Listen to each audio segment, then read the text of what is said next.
It was a quiet morning in Houston, the kind where the city's usual hum softened under the early sun. People walked to work with coffee cups in hand, and shopkeepers raised their shutters to greet another ordinary day. But inside the patrol car of Officers Rudd and Rivera, a different energy simmered, one shaped not by duty, but by arrogance. Before we continue, we'd really appreciate it if you could like the video and subscribe to the channel. Your support helps us get closer to 1,000 subscribers. It means the world to us. Thank you so much. Rudd and Rivera were no strangers to crossing lines. Their reputation was an open secret within the department. Aggressive when they could be, dismissive when they shouldn't be. They believed their badges weighted them superiority, not responsibility. When they spotted the woman standing beside a parked sub, they didn't see a citizen. They saw a target. She was alone, dressed simply, carrying no obvious sign of status or power. To them, she was invisible in the way society often renders certain people invisible, someone they could push, humiliate, and discard without consequence. Without hesitation, they moved in. No greeting, no question. Rudd struck first, slapping her across the face so hard that the sharp crack echoed against the nearby buildings. Rivera shoved her roughly, barking orders for her to leave the area. Their authority was not exercised through law but through domination, a perverse performance they had perfected over years. The woman staggered back, stunned not just by the physical violence but by the brutal message behind it: you do not belong here. Her mind raced not out of fear but with the hollow ache of recognition. This wasn't new. This was the language of power unchecked, the language of those who judged worth by appearance alone. Around them, the world froze. Pedestrians slowed, their phones raised timidly to record, yet no one intervened. The silence of the witnesses was its own kind of violence, a heavy, suffocating reminder that injustice often thrives not in the shouts of aggressors, but in the quiet consent of the crowd. As she steadied herself, 1,000 unspoken truths rose in her chest. She could have yelled. She could have fought back. Instead, she gathered her breath, looked Rudd square in the eye, and said with chilling calmness, "You just made the worst mistake of your lives." And then she walked away. No tears. No anger unleashed. Just a silence so sharp that it sliced through the morning air more deeply than any scream could. A silence forged not from fear, but from a quiet, burning knowledge the fight had only just begun. What Officers Rudd and Rivera failed to grasp in their reckless display of power was the profound miscalculation they had just made. The woman they struck and shoved was not some nameless, powerless figure lost in the shuffle of the city. She was Major Carmen Wade of the United States Military Police Corps, a woman whose life had been shaped by duty, sacrifice, and an unshakable belief in justice. Major Wade had faced hostility before. She had stood in distant lands, enforcing the rule of law in war-torn regions where fear and chaos reigned. She had walked into rooms where her gender, her race, and her quiet strength were all questioned before she even spoke. But nothing cut as sharply as betrayal at home on the very street she had sworn to protect in uniform, even if unseen. The sting on her cheek faded quickly compared to the deeper wound of being so effortlessly dismissed, so casually degraded. The officers hadn't cared who she was because in their minds she had fit a narrative they had long ago stopped questioning. Someone unworthy of dignity. Someone invisible. Someone they could hurt without consequence. But Major Wade had built her life on quiet resilience, not rage. She knew better than to meet violence with violence. Instead, she reached deep into that endless well of discipline. The same discipline forged through years of enduring slights, insults, and obstacles far more insidious than a slap. Looking at them, two men so sure of their power, so blind to the storm they had summoned, she felt no need to shout, no need to prove herself in that moment. Her silence was not surrender. It was strategy. It was the calm before an inevitable reckoning. She adjusted the strap of her bag, lifted her chin, and spoke with a voice so steady it made the officers falter without understanding why. "You just made the worst mistake of your lives," she said. There was no fury in her words, only truth. A truth so cold, so absolute, that it left no room for argument. Rudd sneered. Rivera muttered something under his breath, but even then, a flicker of unease passed between them. They had felt it. They just didn't understand it yet. Major Wade walked away from the scene without looking back. Each step was deliberate, carrying the weight of a lifetime spent navigating a world eager to underestimate her. She would not let this be another silent injustice swept under the rug. No, the wheels of accountability had already begun to turn, and this time she would make sure they crushed the arrogance that had stained not just two officers, but the uniform they wore. Hours later, the front doors of the police station swung open not with the reckless force of arrogance, but with the quiet gravity of justice approaching. Officers milling around the lobby looked up, their conversations faltering mid-sentence. In walked Major Carmen Wade, no longer in simple civilian clothes but in full dress uniform.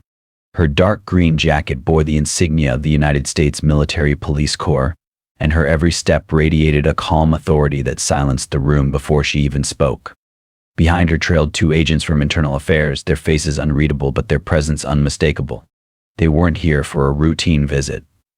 They were here because the system that had shielded bad behavior for too long was finally being forced to confront itself. Major Wade walked with purpose, her polished shoes striking the floor like a slow drumbeat of reckoning. In her eyes there was no anger, no thirst for revenge, only the cold, unwavering resolve of someone who had seen injustice from all angles and had long ago vowed never to look away.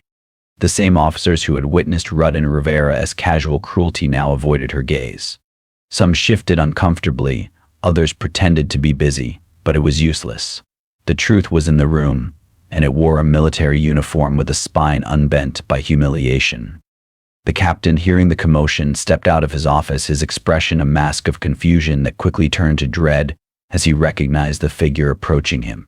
Major Wade removed her cover, placing her military cap gently on the desk, and calmly began to recount everything that had happened. Her words were precise, her tone measured, not pleading, not demanding, simply presenting facts that had become too heavy for the system to deny. Moments later, officers Rudd and Rivera were summoned into the room.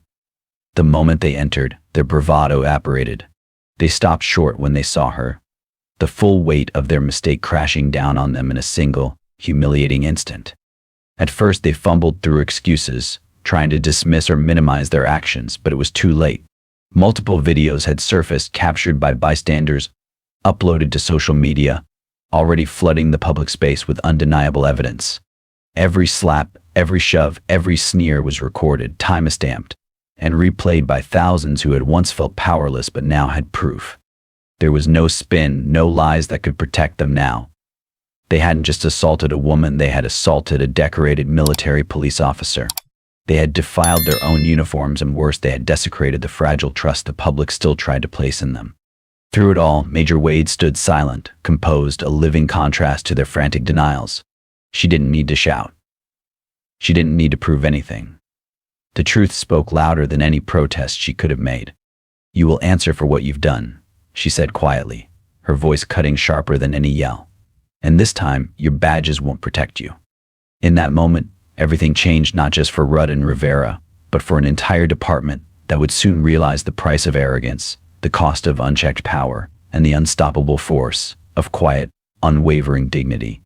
The news broke like a thunderclap, loud, relentless, impossible to ignore. Police officers assault military officer blared across television screens, echoed through radio stations, and flooded every social media platform. Within hours, millions had seen the grainy videos, a woman, calm and defenseless, being struck without provocation, officers in uniform betraying the oath they had sworn to uphold. The outrage was immediate and ferocious. Community leaders demanded answers. Politicians scrambled to issue statements, their voices thick with carefully crafted indignation. Activists mobilized protests that filled the streets with chants for justice. Even voices from the highest levels of government weighed in, unable to ignore the powder keg that Riverton had become. Yet amid the growing roar, Major Carmen Wade remained silent. She refused interview requests, turned down televised appearances, and ignored the calls from reporters hungry for a headline. Not because she had nothing to say, but because she knew that real justice did not need a media spectacle to be real. Her silence was not weakness, it was an act of profound discipline. In a world that demanded immediate reactions, viral outrage, and emotional sound bites, she chose something harder: restraint. She allowed the facts to speak louder than anger, trusting the truth to carry more weight than any fiery speech could. But inside, the wound was deeper than the public would ever see. Every headline, every replay of the video, was a fresh reminder that her uniform, the one she had worn with pride and honor, had not been enough to shield her from judgment. Her achievements, her sacrifices, her service all had been invisible in the eyes of those who chose to see only a threat. Major Wade carried that quiet ache within her, not as a burden, but as a fire. A fire that would not burn recklessly, but steadily, carefully until it became a force no arrogance could dismiss, no institution could ignore. While the world demanded blood, she demanded accountability.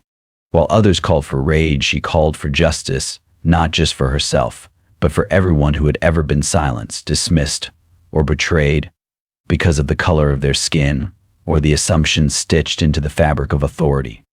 She understood something the headlines could not capture. Real change was not about destroying the system, it was about holding it accountable to the promises it had made but never kept. And she would fight, not with fists or fury, but with the quiet, relentless force of integrity.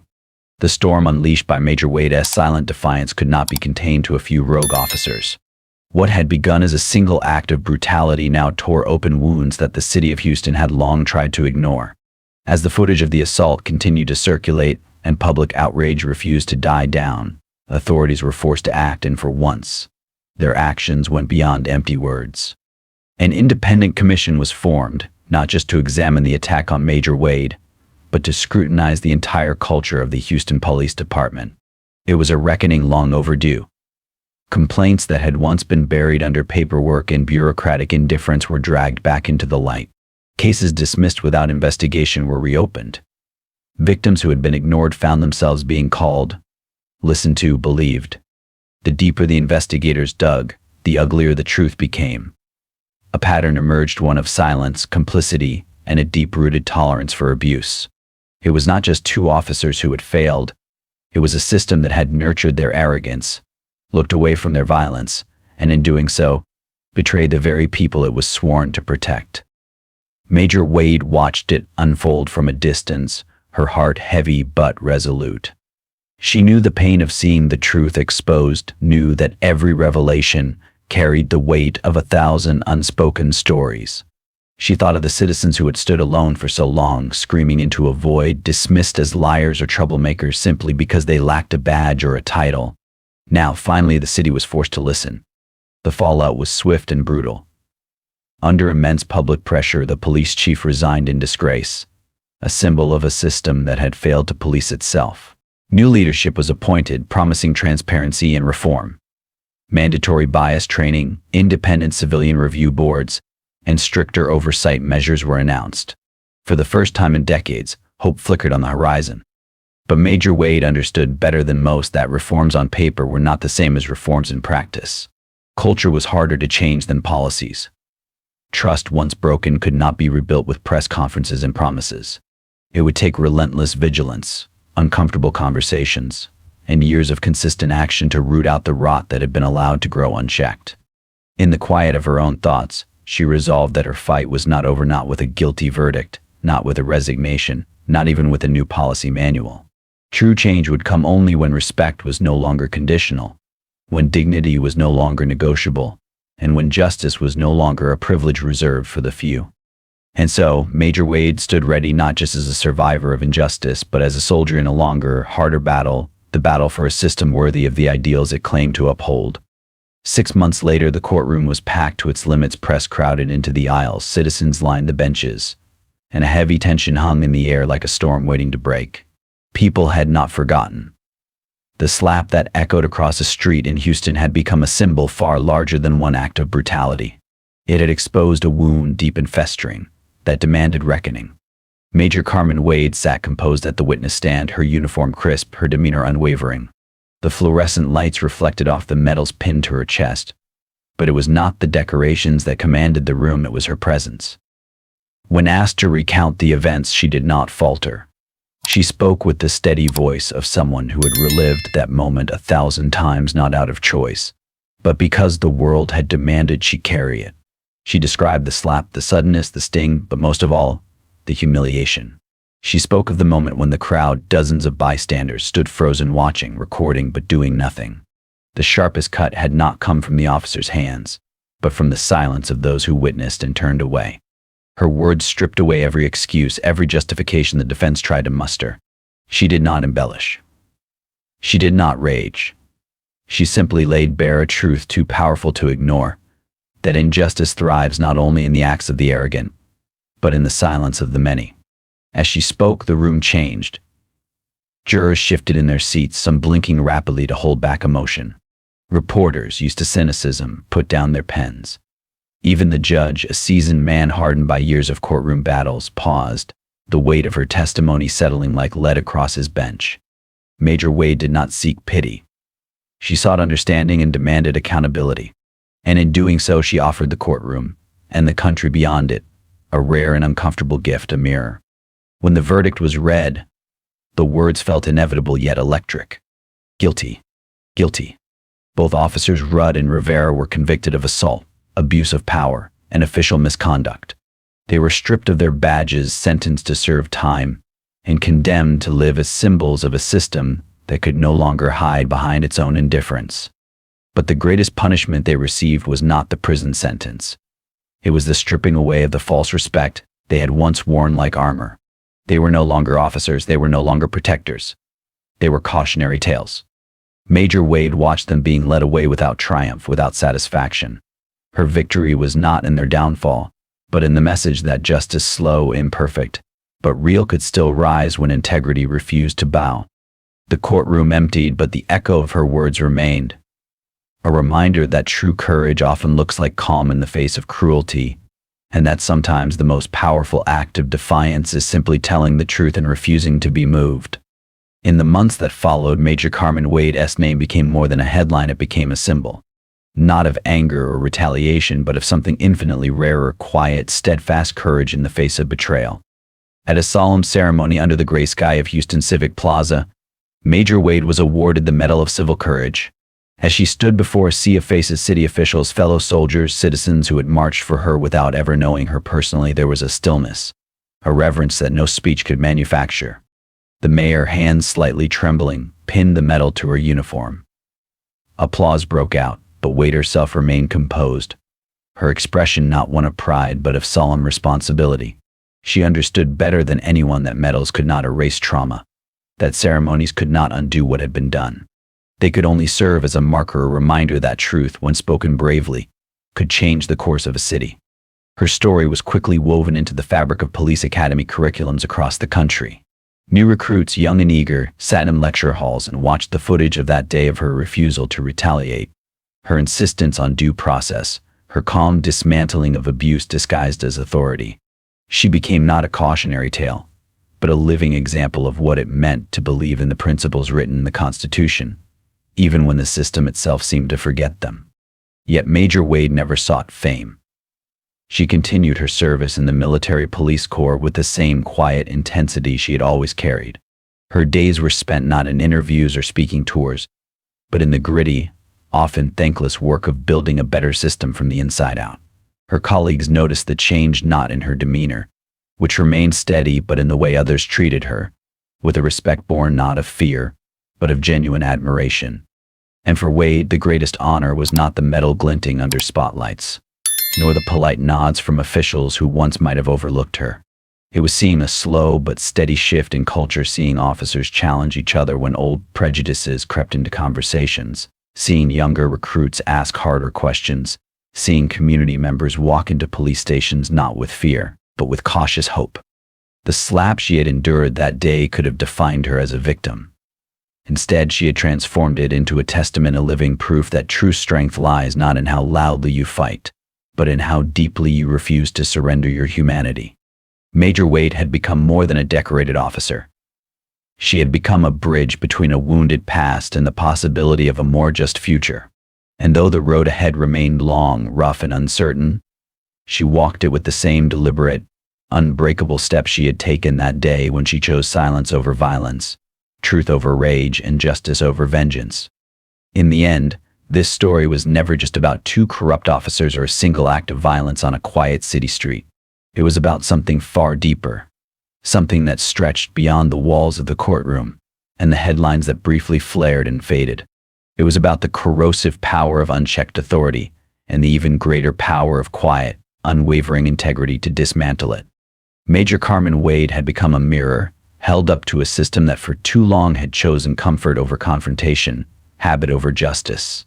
Her story reminded the nation that the true danger of injustice was not only in the brutality of the few, but in the silence of the many who watched and chose to look away.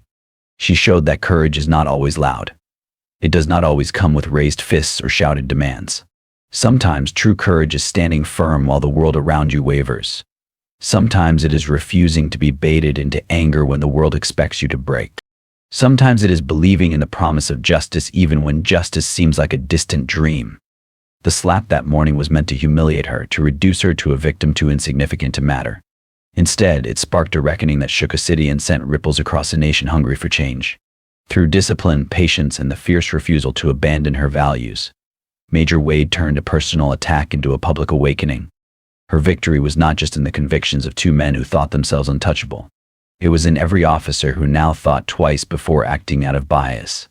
It was in every young recruit who learned that real authority is measured not by force, but by restraint. It was in every citizen who found hope that the walls of silence could and must be broken.